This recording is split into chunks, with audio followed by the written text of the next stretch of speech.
bajémosle a las del centro. Las del centro, bajémosle todos un poquito. A ver si mejora un poquito aquí quizás está. Eso. Mucho mejor, menos seco, mucho mejor. Gracias. Gracias. Amén. Vamos a ir al libro de Génesis, por favor. En el capítulo número 11 vamos a escudriñar la palabra. Costos del estudio de formación bíblica: solamente compra la cartilla y ya, no más. Ese es el costo. Y venir a sus clases para estar preparado para la graduación en octubre. No pierda esta oportunidad, hermano. Gloria a Dios. Génesis capítulo número 11. Vamos del versículo 1 al 9. Dice la escritura: tenía entonces toda la tierra una sola lengua y unas mismas palabras, y aconteció que cuando salieron de oriente hallaron una llanura en la tierra de Sinar y se establecieron allí. Y se dijeron unos a otros: vamos, hagamos ladrillo y cozámoslo con fuego. Y les sirvió el ladrillo en lugar de piedra y el asfalto en lugar de mezcla. Y dijeron: vamos, edifiquemos una ciudad y una torre cuya cúspide llegue al cielo, y hagámonos un nombre por si fuéramos esparcidos sobre la faz de toda la tierra. Y descendió Jehová para ver la ciudad y la torre que edificaban los hijos de los hombres. Y dijo Jehová: he aquí, el pueblo es uno, y todos estos tienen un solo lenguaje, y han comenzado la obra, y nada les hará desistir ahora de lo que han pensado hacer. Ahora pues, descendamos y confundamos allí su lengua, para que ninguno entienda el habla de su compañero.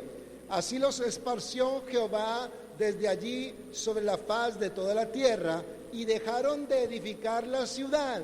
Por esto fue llamado el nombre de ella Babel, porque allí confundió Jehová el lenguaje de toda la tierra, y desde allí los esparció sobre la faz de toda la tierra. Amén. Amén. La torre de Babel. Pues en ese entonces no sabemos la altura, no sabemos realmente qué altura tenía, no tenemos las características, pero se supone que como los rascacielos de hoy día, en una hora temprana en la mañana, pues uno mira hacia arriba y si está nublado, pues no se alcanza a ver la cúspide, ¿no? No creo que el plan como tal haya sido llegar al cielo como tal, pero sí hasta lo más alto. Ese era el deseo del corazón de ellos. Hoy día el edificio más alto no mide 1 kilómetro, no mide 1 kilómetro. Está como la mayoría de las cosas ostentosas en Dubái, pero no mide 1 kilómetro todavía este edificio. Y los pájaros hasta vuelan más. Los buitres vuelan 10,000, 11,000 metros. Es decir, vuelan muchísimo más que cualquier edificio que podamos construir los seres humanos. Así que no creo que exactamente haya sido, subamos exactamente al cielo, al lugar de Dios, pero sí era una edificación importante, sí era una edificación que iba a dejar huella. Así que después de que vivió Noé, bajémosle nuevamente otra vez a las regletas de allí, a ver si bajamos un poquito más el eco. Amén.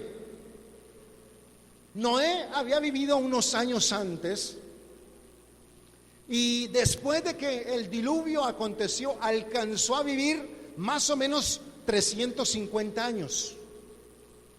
Y los que construían la torre de Babel llegaron a conocerlo.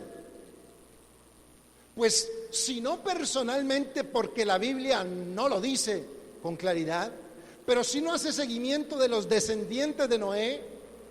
Esos descendientes tuvieron que haber nacido, de los que están construyendo esta arca, debieron haber nacido más o menos cuando él tenía 280 años después del diluvio, y él vivió 350 años después del diluvio. Es decir, que había una persona que tenía un testimonio en su vida, y a eso hemos sido llamados nosotros, a hacer un vaso de honra y testimonio donde Dios nos coloca. No es fácil, no es fácil ser testimonio, no es fácil hablar diferente que las personas que nos rodean, porque se nos pegan a veces las cosas. Pero Noé les había dado suficiente testimonio. Ellos tenían de primera mano la palabra de que un día Dios había terminado con la creación, parte de ella, y había redimido, había rescatado unos pocos, y estos pocos estaban, lo primero que hicieron al salir del arca fue construir al Señor un altar. Porque qué tan diferente, hermano, es muy diferente construir a Dios un altar en nuestra vida que un ídolo de nuestra vida. Eso sí es bien diferente. A veces nos envanecemos y cuando somos jóvenes creemos que el mundo gira en torno a nosotros, y que vamos a hacer y que vamos a deshacer, y que podemos hacer las cosas a nuestra manera, y empezamos a crear un ídolo de nosotros. ¿Y qué tan grande podrá ser ese ídolo? No, pues algunos que llegue hasta el cielo, ¿verdad? Hasta lo más grande. Esta torre de Babel fue construida en el mismo sector, no podemos decir que en el mismo lugar exactamente, no podemos porque no hay registro de tal cosa, pero años después también hubo una persona, el rey de Babilonia, Nabucodonosor, que en el mismo territorio quiso levantar una imagen de oro de más de 20 metros. Usted se puede imaginar el tipo de idolatría hacia sí mismo. Una imagen de más de 20 metros de oro macizo. Usted tiene que ser una persona que está tergiversando el propósito de Dios para nuestras vidas. ¿Cuántas de mis hermanas, ellas mismas, o han sido testigas, o nosotros, de que el cuerpo de la mujer es utilizado como un ídolo para el mundo? Y se visten las personas para que las vean, y se sienten cómodas si son llamativas. Creamos un ídolo de nosotros como en una pasarela permanente, ¿no? Hermano, qué bonito es cuando uno sale y no repara si lo están viendo, si no lo están viendo, si les pareció o no les pareció. ¿Sí o no, hermanos? Con el tiempo las hermanas empiezan a utilizar menos los tacones, no porque sea pecado, ¿no? Sino porque entienden que la comodidad es más importante que el que las personas lo vean más alto o más bajo. Lo que sea no importa, lo que piensen las personas importa muy poco. Pero nos empezamos a mover en lo que el mundo nos determina que debemos movernos, y nosotros mismos nos vamos haciendo una torre de Babel, nosotros mismos, hasta donde más podamos llegar con nuestro cuerpo, con nuestras capacidades, para que nos admiren, para por si algo pasa, dejemos huella, quede nuestro nombre.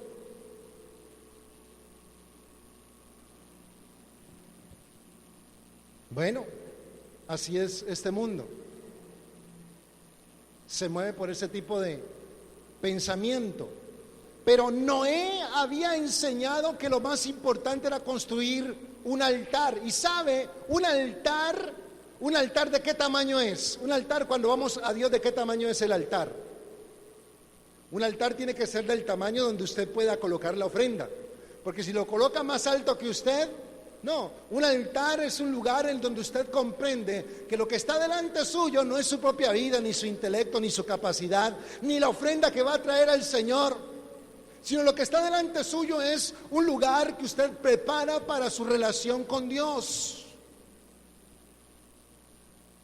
Estos hombres, estas mujeres, determinaron cosas importantes para su vida, pero que estaban desproporcionadamente fuera del alcance de la bendición de Dios y de su propio alcance, de su propia bendición. ¿Qué era, digo yo, más importante? Construir esta edificación. ¿Cuántos años creen ustedes que les tocaría invertir en esta construcción? ¿Cuántos años?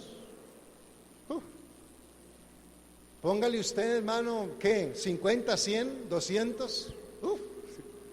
Es que no era cualquier edificación. ¿A usted no le parece más valioso dedicarle ese tiempo a su familia que estar construyendo algo? ¿No le parece más importante que estar con sus amigos de trabajo, estar con su esposa en algún tipo de actividad? Es más importante. Es más importante cuando podemos dedicarle tiempo a las cosas que realmente nos dan valor espiritual, personal, que el solo hecho de envanecernos. Y no digo que no haya que dedicar tiempo a nuestro cuidado y aspecto personal. Lo que estoy diciendo es que hay cosas que se salen de la proporción y delante de Dios no es importante qué tanto tenemos, sino la manera como lo ofrecemos delante de Él. Así que estos hombres están dedicando un tiempo generoso, más que generoso, y están descuidando otro tipo de cosas que sí son importantes. Estoy seguro que ellos dirían también, como decimos nosotros, no, yo no puedo ir porque estoy ocupado. Si no le echamos la mezcla a este segmento, hoy mismo se seca y se daña el pedazo. No puedo ir a la reunión de Noé. No puedo ir al altar donde Noé dedica su ofrenda. No tengo tiempo. Quizá nosotros estamos haciendo un ídolo de algunas cosas que en realidad son importantes, pero delante de Dios carecen de todo valor, de todo significado. Ahora, se habían unido con personas, socialmente hablando, ejemplares. Miren, las personas con las cuales están haciendo esta labor eran disciplinadas. Porque para hacer una obra de este tamaño tiene que ser uno disciplinado. Tiene que ser uno trabajador, que no le dé pereza a las cosas. Porque si a un perezoso le hubieran dicho esto, hagamos una de, uy, ya en el segundo piso ya está cansado, ya no, eso no. No, ¿sabe qué? No. Eran disciplinados. Eran personas de alguna manera que tenían un vínculo, de alguna manera familiar.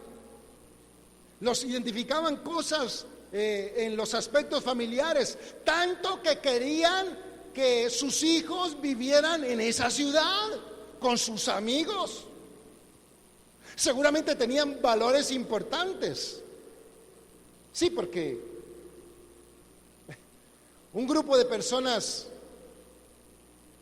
con alto grado de alicoramiento o de prostitución, yo digo, no, mi hijo, yo no quiero que pase por aquí. ¿Sí o no, hermano? Así que las personas con las cuales se están asociando son personas valiosas, en mi opinión. Hago un análisis y digo, tenían que ser personas que tenían cualidades importantes.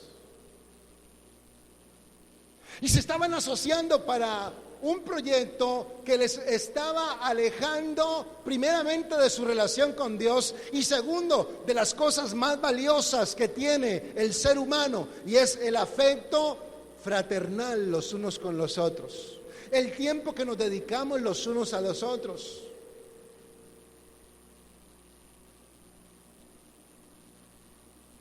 La tecnología seguramente que es un elemento que nos está distrayendo.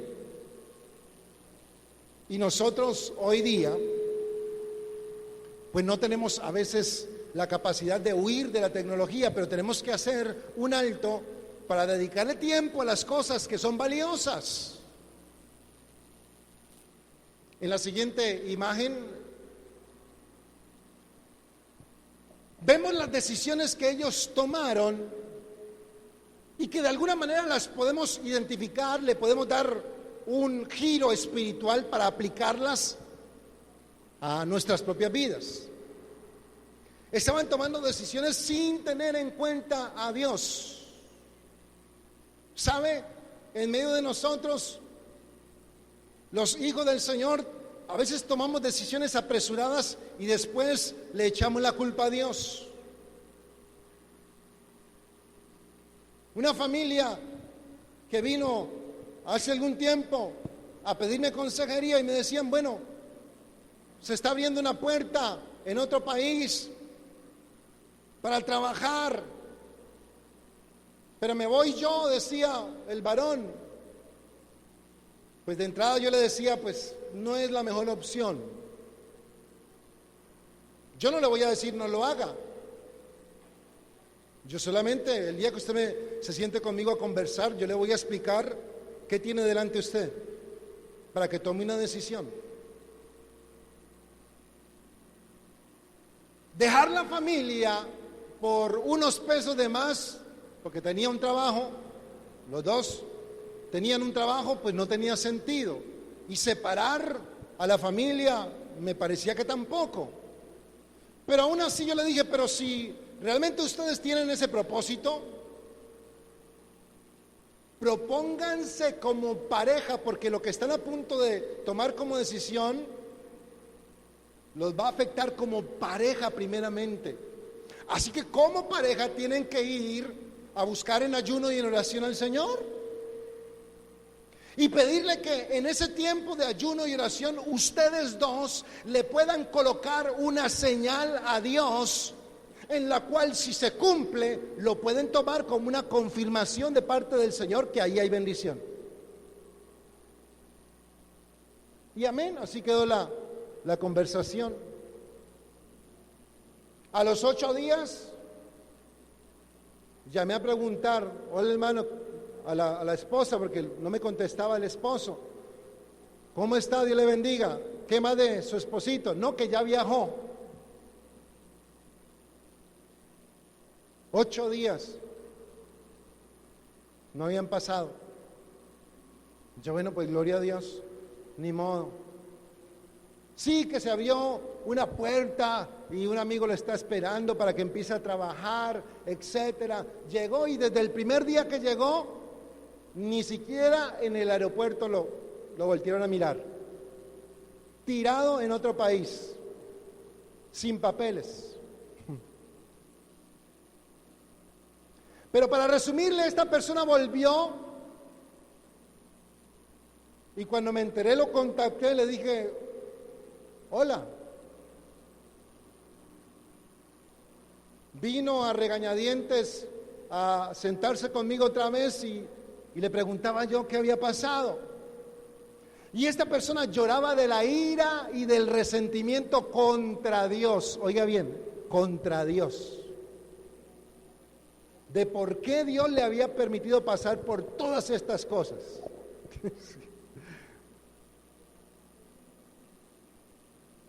Hermano, como creyentes del Señor, con todas las armas espirituales que tenemos, y ni le cuento los aspectos de pareja porque no tiene sentido, no tiene aplicación directa con lo que estamos hablando. Pero los planes que estaban haciendo, yo no creo que sean planes malos. El plan de esta persona, de este hombre, de este hermano, de irse a otro país, no creo que sea una mala intención. Están pensando de alguna manera en sus familias, están pensando de alguna manera en favorecer un futuro mejor, pero no cuentan con Dios. No estamos teniendo realmente en cuenta la opinión y el propósito y la voluntad de Dios. Recuerden ustedes, hermanos, que lo difícil no es conocer la voluntad de Dios. Yo al comienzo, como todo creyente, pensé que lo difícil era entender la voluntad de Dios. Y cuando entendí que no era así, entendí que lo difícil no es saber la voluntad de Dios, sino querer hacer la voluntad de Dios. Oiga, hermano, esto sí que es difícil. Esto sí que nos cuesta trabajo a nosotros, hermano. Esto sí que nos hace dar vueltas y vueltas sobre lo mismo.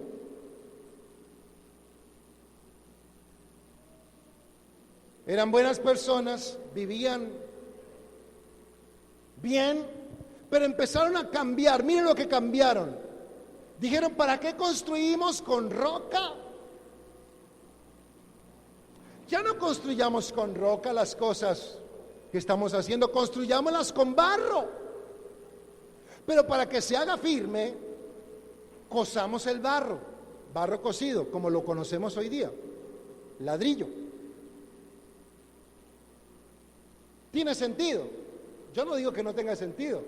¿Quién hoy con toda la tecnología que tenemos construye con ladrillo de roca? No creo que eso no se da. Pero en los términos de aplicación espiritual, aplicándolo a nuestra vida espiritual, ¿cuántas veces dejamos de construir verdaderamente con cimientos espirituales? Y empezamos a decir, sí, yo sé que hay que hacer así, pero no. Yo sé que tengo que esforzarme, yo sé que tengo que hacerlo, yo sé que, pero no.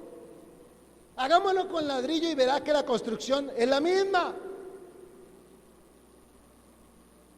Hay un libro que se llama El progreso del peregrino. De niño lo leí porque la versión que leí tenía dibujos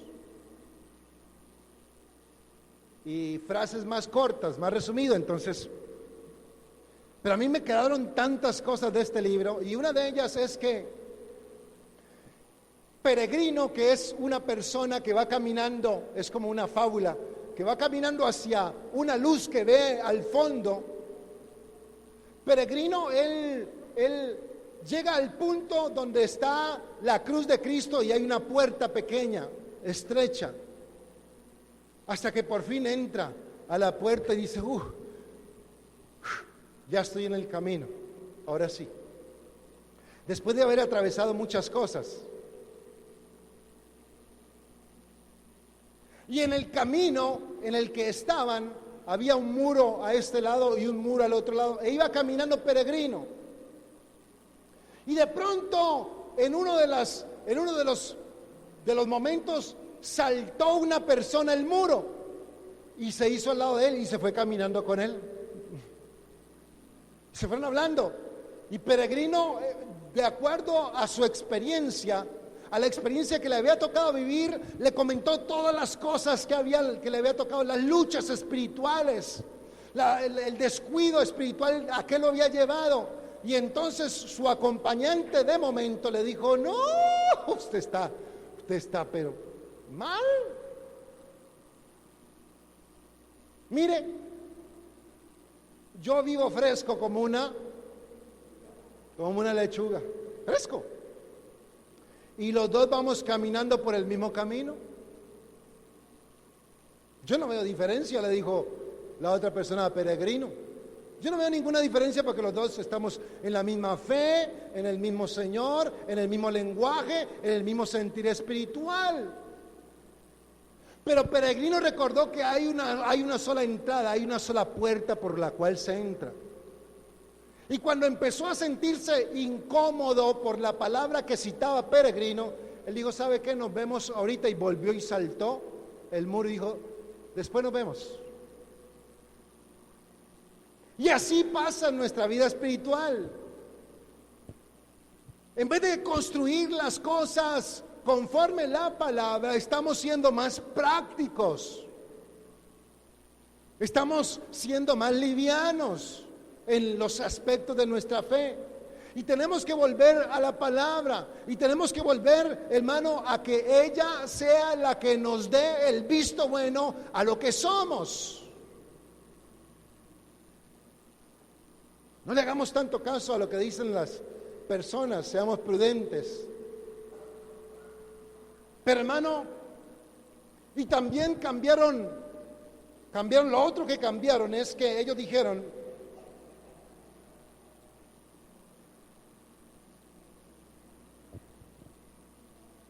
y el asfalto, versículo 3 del capítulo 11, y el asfalto en lugar de mezcla. Asfalto es asfalto, lo que conocemos como petróleo crudo, que se puede mezclar con el mismo barro y queda un poco pegajoso. Eso ayuda a pegar. Pero en vez de una mezcla que ellos tenían, la palabra no nos dice qué tipo de mezcla era la que tenían. En vez de esa mezcla, que seguramente les costaba más trabajo, ellos entonces se dedicaron a ir al petróleo crudo. Y dijo, eso el petróleo crudo, le echamos barro y eso queda pegajoso y lo podemos levantar. Y las cuentas nos dan porque hacemos las bases más anchas, hermano, y en todo esto jamás consultaron el propósito espiritual que esto tenía. Y es que en nuestra vida humana nosotros, hermano, también debemos estar teniendo en cuenta a Dios en cualquier plan. No sé qué tan grande, qué tan pequeño sea, pero en cada plan es bueno que tengamos a Dios en cuenta. Queremos que nos rinda el dinero cuando salimos a mercar. Metamos en los planes al Señor, digámosle, Señor, llévanos. Pero se nos olvida meter al Dios en los planes, ¿sí o no? ¿Sí o no que no se nos olvida? A mí se me olvida. Estoy tratando de incluir a Dios en todos mis planes, pero se nos pasa como si algunos planes sí podemos incluir a Dios y otros no. ¿Qué tal Daniel? Daniel era un hombre administrativo, pero ¿qué tal Daniel no hubiera tenido en cuenta a Dios en sus planes? ¿Lo hubiera podido mover Dios a hacer lo que hizo? No. De hecho, es de los profetas el único profeta que no es profeta. El único profeta que el Señor jamás le dijo, tú eres profeta. Ni dijo jamás, ni jamás dijo Daniel, y el Señor, así dice el Señor predicando, no. Pero es profeta. Incluir a Dios en nuestros planes, hermano, no es una mala idea, es una buena decisión. ¿Sabe? Le quiero compartir este pasaje que estoy intentando. Es un modelo nuevo que quiero implementar para mi vida y quiero que usted también se goce de este pasaje. Deuteronomio, capítulo 6, versículo 10. Vaya conmigo, por favor. Deuteronomio 6, 10 al 13. ¿Alguien lo quiere leer? Deuteronomio 6, del 10 al 13. ¿Alguien? Una Biblia rápida por aquí. 6, 10 al 13. A Jehová tu Dios temerás, y a Él solo servirás, y por su nombre jurarás. No andéis en pos de dioses ajenos, de los dioses de los pueblos que están en vuestros contornos, porque el Dios es celoso. Jehová tu Dios en medio de ti está, para que no se inflame el furor de Jehová tu Dios contra ti y te destruya de sobre la tierra. No tendréis a Jehová vuestro Dios, no tentaréis a Jehová vuestro Dios como lo tentáis en Masap. No, esperemos a ver qué dice la hermana. Deuteronomio 6:10. Cuando Jehová tu Dios te haya introducido en la tierra que juró a tus padres Abraham, Isaac, Jacob, que te daría, en ciudades grandes y buenas que tú no edificaste, y casas llenas de todo bien, que tú no llenaste, y cisternas cavadas que tú no cavaste, viñas y olivares que no plantaste, y luego comas y te sacies. Cuídate de no olvidarte de Jehová, que te sacó de la tierra de Egipto, de casa de servidumbre. A Jehová tu Dios temerás, y a Él solo servirás, y por su nombre jurarás. Estábamos estamos cerquita, hermano. No se preocupe. ¿Sabe, hermano, lo que nos está diciendo este pasaje de la Biblia tan importante? Nos está diciendo que es tan importante incluir en los planes a Dios cuando se van a empezar a ejecutar como cuando ya están terminados. Y nosotros como creyentes cristianos evangélicos no tenemos ese modelo, ese norte no lo tenemos. ¿Sabe? Le quiero invitar para que haga e intente hacer lo mismo que estoy intentando hacer.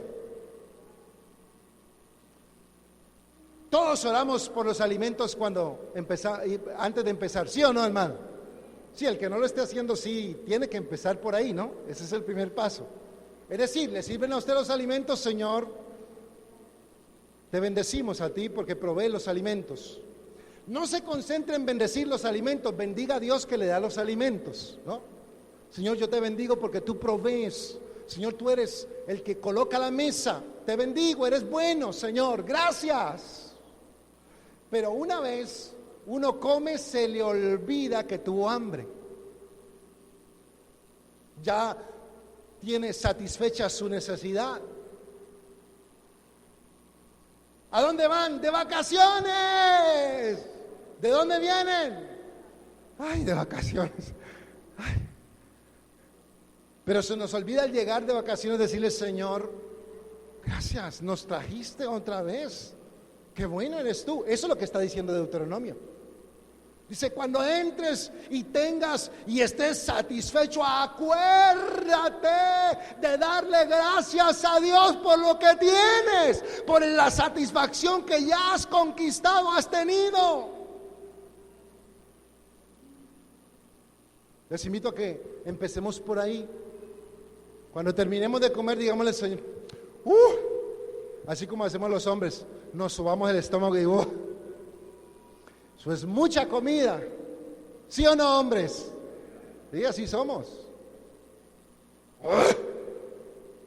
Eso quedé como marrano de feria. Algunos quedamos llenos. Cualquier frase tenemos por ahí escondida para ese tipo de momentos. Pero hermano, ¿qué tal si al terminar los alimentos, aunque sea usted le dice: bendito sea Dios, gracias Padre, quedé satisfecho? Y empezamos a incluir a Dios integralmente en nuestras vidas. Yo no creo, hay muchas interpretaciones con respecto a la Torre de Babel, muchas, que iba a ser un templo pagano, que etcétera. Yo creo que sí está bien, pero lo que sucede es que ellos tenían un conocimiento, tenían testigos, tenían personas que le predicaban, que les instruían en justicia, y ellos no tuvieron en cuenta a Dios en esta empresa tan importante. Se envanecieron y solamente dijeron: hagámoslo porque lo podemos hacer. En la tercera diapositiva, el temor. ¿Sabe? Hay cosas que se hacen solamente por temor. Y la palabra que acabamos de leer dice: al Señor tu Dios temerás, y a Él solo servirás, y por su nombre jurarás.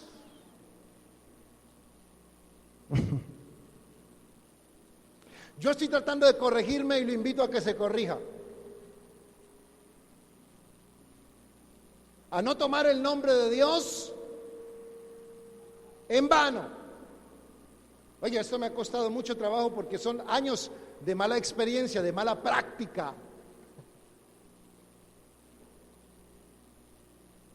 Cuando a usted le sale algo mal y se machuca un dedo, que ya no decimos: bueno, de pronto Dios no permita que se nos salga alguna palabra del viejo hombre, ¿no? Pero pensemos que ya no va a pasar eso en ningún momento. Pero cuando nos machucamos el dedo, ¿qué frase tenemos nosotros para renegar? Bendito. Y como somos tan creyentes, por ahí metemos a Dios. Bendito sea Dios, hombre.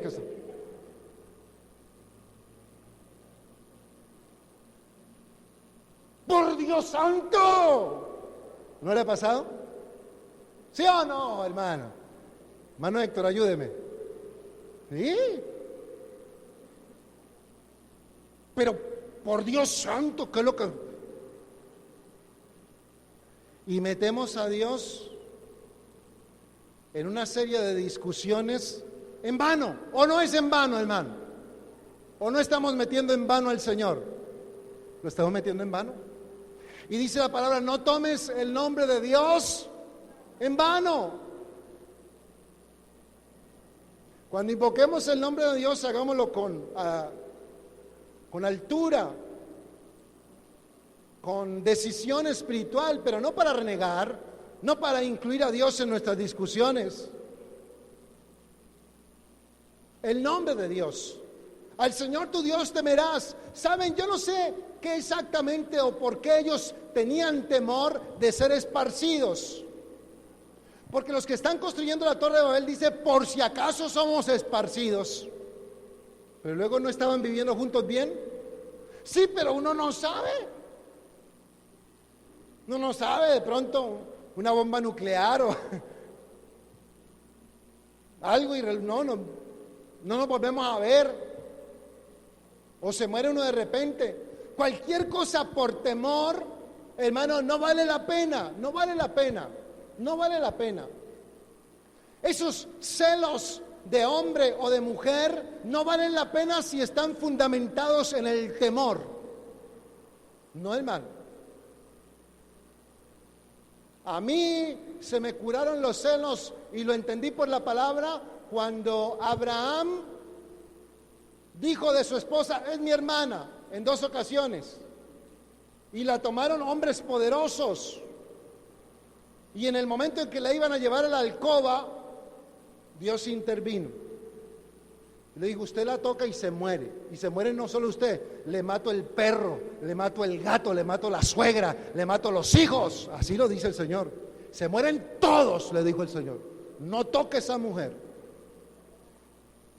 Cuando sabemos nosotros, hermano, que tenemos un Dios que defiende lo que es de nosotros y lo que Él nos entregó, nadie nos lo puede arrebatar de nuestras manos.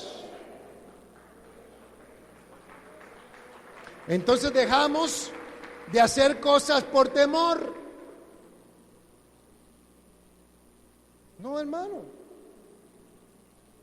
Usted no tiene por qué hacer nada por algún temor, no, que es que de pronto, no, hermano, descansa en el Señor y las cosas que haga, aunque sean las mismas que pensaba hacer, no las haga por temor. El temor no es una muestra de que Dios no se ha perfeccionado en nosotros, así lo dice la Biblia. Porque el perfecto amor echa fuera el temor, en donde el que teme no ha sido perfeccionado en la verdad de la palabra, dice la Escritura, carta de Juan, primera carta de Juan. Nos hacemos la vida insoportable entre las parejas, que no puede salir, que no se puede colocar, que no se puede hacer, que dónde estuvo, que por qué no vino, que por qué no fue, que no me llamó a la hora que digo, que la vieron con tal persona. No, hermano, eche fuera ese temor en el nombre de Cristo Jesús. Viva una vida en paz, porque el Señor Jesús nos llamó a paz. A paz fuimos llamados, dice la Escritura. A paz, a estar tranquilos, a estar tranquilos. Y la última imagen, y con esto ya no, un minuto más. La necedad. Yo entendí una verdad y la plasmé en una frase corta. Y dice, los que tienen buena memoria, la sabiduría y la necedad tienen toda la razón.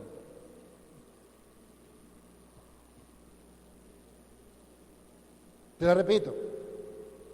La sabiduría y la necedad tienen toda la razón. La necedad es la sabiduría de los necios, porque ellos creen saberlo todo. Y nada, que a mí no, nada, que ya, no, yo me... Y le dicen, pero mi hijo, nada. Así que vamos a ir, no tengo mucho tiempo, vamos a ir a la siguiente imagen, a la última imagen de apoyo que tenemos. Vamos a hacer un test de necedad, porque Dios le está enviando mensajes a esta persona, a estas personas que están construyendo, a ver si se devuelven de su error, pero Dios habla y dice, esta gente no se van a volver de su necedad. No hay nada que les vaya a hacer volver atrás. Tenemos que intervenir. Y este test nos cuestiona. Respóndase esta pregunta usted. A ver qué tan necio es. Porque la necedad y la sabiduría creen tener la razón. Cuando otros presentan una idea, ¿tiendes primero a ver las razones por las cuales crees que no va a funcionar? A usted le están diciendo, no, que eso está, y usted está ya pensando, no, necedad, ahí está viva la necedad. Sientes y manifiestas enfado, frustración, impaciencia cuando intentan convencerte de algo con lo que no estás de acuerdo. Y no estoy hablando que si usted tiene la razón, sino estoy diciendo que cuando intentan decirle, usted ya se sale del no, ya usted simplemente no. Necedad. Odias admitir tus errores y por lo general acompañas tus disculpas con una excusa o explicación para tu comportamiento. Ah, sí, perdóneme que la haya golpeado, pero es que usted me sacó la rabia. Acuérdese que yo le había dicho que no. Y usted insiste, entonces me tocó sacar la mano y darle. Necedad. No es capaz de reconocer sus errores, no es capaz de devolverse de lo que está haciendo mal porque su propio ego no le permite. ¿Para usted es más importante tener la razón que evitar un conflicto? Discute apasionadamente y defiende su opinión, aún en los casos de poca importancia. Mire usted, los que son hinchas del América y los que son hinchas del Cali se matan por necedad.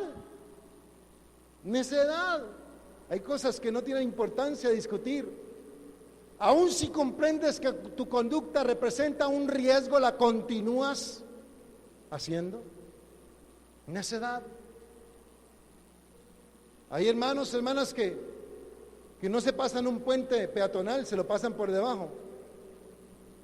Y yo digo, bueno, pueda que yo no cometa ese error y cometa otro, sino que digo, un ejemplo. No tiene sentido, y menos de una persona creyente. O que cojamos basura y la tiremos como acostumbra el mundo. Oiga, no salen del supermercado y ya están tirando los envases, los envoltorios, todo aquí. Es una cosa tan particular. Necedad. Dios dijo, a estos no hay cómo sacarle la necedad. Tenemos que confundirlos, porque va a ser peor la desgracia para ellos. Hermano, ¿cuál es la invitación en esta mañana? Bueno, evaluemos en nuestra vida cómo estamos construyendo nuestro itinerario, pero también nuestra convicción espiritual, para ver si estamos incluyendo a Dios en nuestros planes. Amados hermanos, estemos en pie un minuto, el tiempo ya se nos ha ido.